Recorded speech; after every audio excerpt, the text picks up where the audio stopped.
Hello friends, welcome to the exam hacker YouTube channel.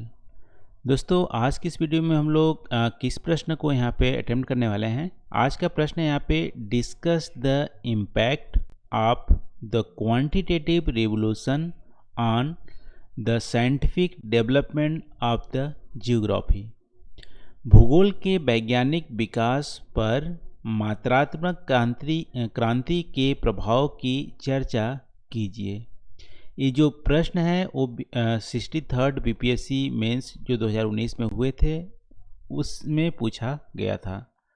तो यहाँ से आपसे पूछ रहा है कि जो क्वांटिटेटिव रिवोल्यूशन है वो कैसे इम्पेक्ट पहुँचाया जियोग्राफी की जो डेवलपमेंट में। ठीक है, तो जियोग्राफी की जो साइंटिफिक डेवलपमेंट है उसमें क्वांटिटेटिव रिवोल्यूशन का इम्पैक्ट क्या है वो आपसे यहाँ पे पूछ रहा है।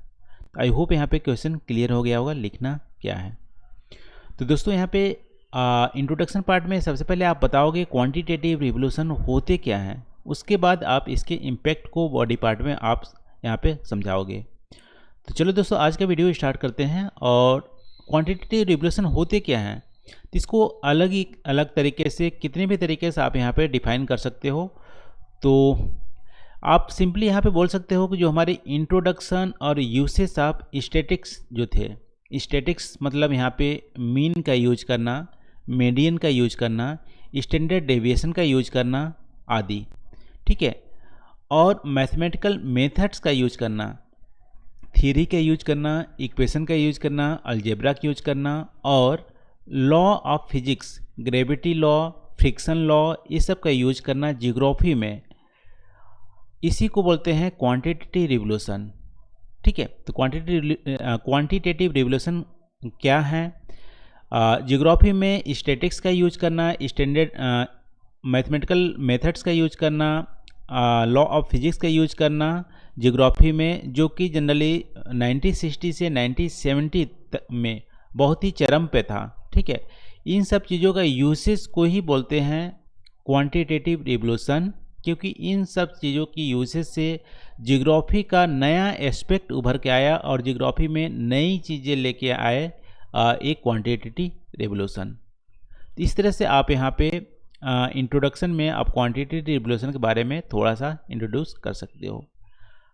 अब इसके इम्पैक्ट की बात करें तो सिंपल, यदि यहाँ पे इम्पैक्ट की बात करोगे तो जो मैथमेटिकल मेथड है, स्टैटिक्स का यूज है और फिजिक्स का यूज है, इससे क्या हुआ, इन सब यूजेस से क्या हुआ कि जो जियोग्राफी थी, जियोग्राफी पहले थियोरेटिकल सब्जेक्ट हुआ करती थी, इसमें लिटरेचर एक तरह से प्रीडोमिनेंट था, तो ये थियोरेटिकल सब्जेक्ट से हट के ये साइंस के क्लोज आ गया।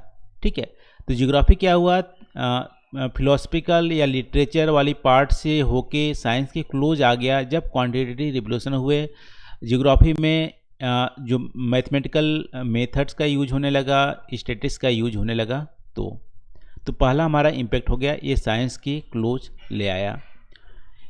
तो ये हमारी जनरलाइज है। इसके अलावा आप देखोगे तो जियोग्राफी के हर ब्रांच में क्वांटिटेटिव रिवोल्यूशन ने साइंटिफिक वैल्यूज़ को ऐड किया है। ठीक है, तो एक एक करके आप कुछ जो महत्वपूर्ण हमारी ब्रांच है जियोग्राफी के, उसके बारे में आप यहाँ बता सकते हो कैसे हेल्प किया। तो क्वांटिटेटिव रिवोल्यूशन और जियोमॉर्फोलॉजी, क्वांटिटेटिव रिवोल्यूशन कैसे साइंटिफिक वैल्यू ऐड किया जियोमॉर्फोलॉजी में। तो जियोमॉर्फोलॉजी हम क्या जनरली स्टडी करते हैं, लैंडफॉर्म का डेवलपमेंट कैसे हुआ, हमारी ओशियन, हमारी कंटिनेंट कैसे ड्रिफ्ट किए, इन सब चीज़ों को जियोमॉर्फोलॉजी में हम स्टडी करते हैं।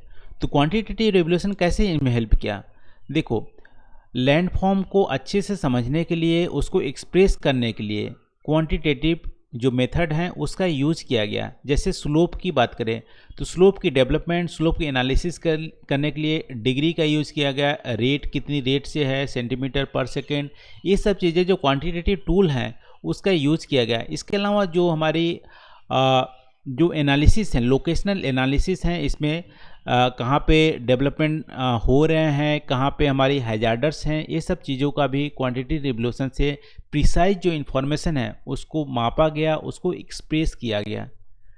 इसके अलावा आप बात करोगे तो क्वांटिटेटिव रिवोल्यूशन ने बहुत सारे थ्योरीज को क्रिटिसाइज किया, किस संदर्भ में, कि वो हमारी साइंटिफिक नहीं है। ठीक है, जैसे एग्जांपल आप देखोगे वेगनर लॉ, वेगनर ने जो फोर्स का यूज़ किया था कि हमारी पोलर फ्लीइंग फोर्स होंगे, टाइडल फोर्स होंगे, तो उन सब को क्वांटिटी रिवोल्यूशन के मेथड से क्रिटिसाइज़ किया गया कि ये फोर्स सफिशिएंट नहीं है इतने बड़े लार्ज मास के लिए, क्योंकि ये फिजिक्स लॉ अलाउ नहीं करते हैं, इसलिए इसको क्रिटिसाइज़ किया गया। ठीक है, तो फिजिक्स लॉ हमारी क्या आ जाएंगी, ज्योग्राफी में इंट्रोडक्शन क्वांटिटी रिवोल्यूशन के अंतर्गत आएंगी। तो इसके अलावा देख सकते हो प्लेट जो टेक्टोनिक्स थी है, इसको भी क्रिटिसाइज किया गया, क्योंकि इसमें जो फ्रिक्शन है, जैसे कि प्लेट मूव कर रहे हैं स्टेनोस्फीयर से, तो स्टेनोस्फीयर और प्लेट के बीच में फ्रिक्शन होनी चाहिए, लेकिन फ्रिक्शन को कहीं पे यहाँ पे डिफाइन नहीं किया है, और फ्रिक्शन बहुत ज़्यादा होंगी उसको भी यहाँ पे नेगलेक्ट किया है। तो फिजिक्स लॉ के अगेंस्ट हैं इस तरह से प्लेट का मूवमेंट या थ्योरी जो हमारी एक्सप्लेन कर रही है। तो इन सब को क्रिटिसाइज करने के लिए क्वांटिटेटिव रिवोल्यूशन यहाँ पे काफ़ी हेल्पफुल हुआ। तो यहाँ पे देख सकते हो जियोमॉर्फोलॉजी में क्वांटिटेटिव रिवोल्यूशन का काफ़ी यहाँ पे वैल्यू एडिशन इन्होंने किया हुआ है इसको स्टडी के लिए।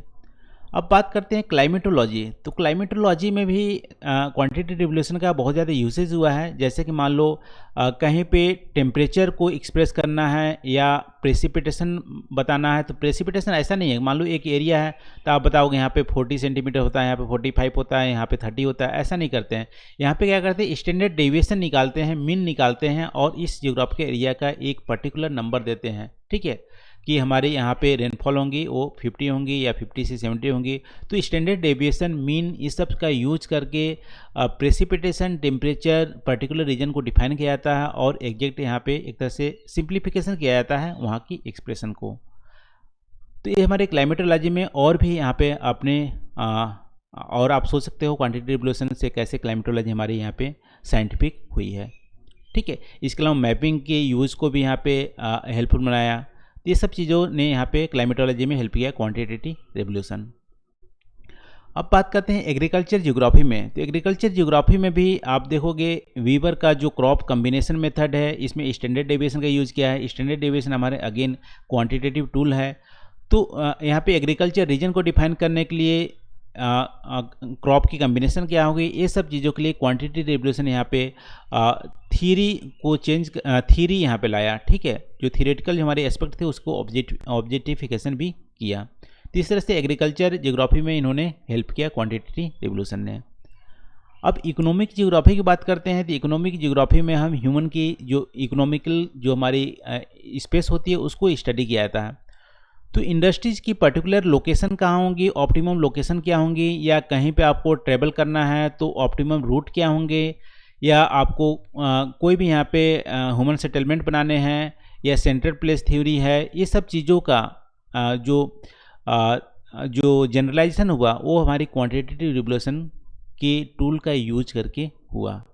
ठीक है, तो बोल सकते हो कि हमारी इंडस्ट्री की लोकेशन फाइंड आउट करना, ट्रांसपोर्टेशन को मिनिमाइज करना, मैक्सिमम प्रॉफिट करना, इन सब चीज़ों को जियोग्राफी ने यहाँ पे हेल्प, जियोग्राफी से हेल्प जो मिला है वो क्वांटिटेटिव रिवोल्यूशन के बाद ही मिले हैं ज़्यादातर। ठीक है, फिर पॉपुलेशन जियोग्राफी की बात करोगे। पॉपुलेशन जियोग्राफी क्वांटिटेटिव रिवोल्यूशन ने कैसे हेल्प किया।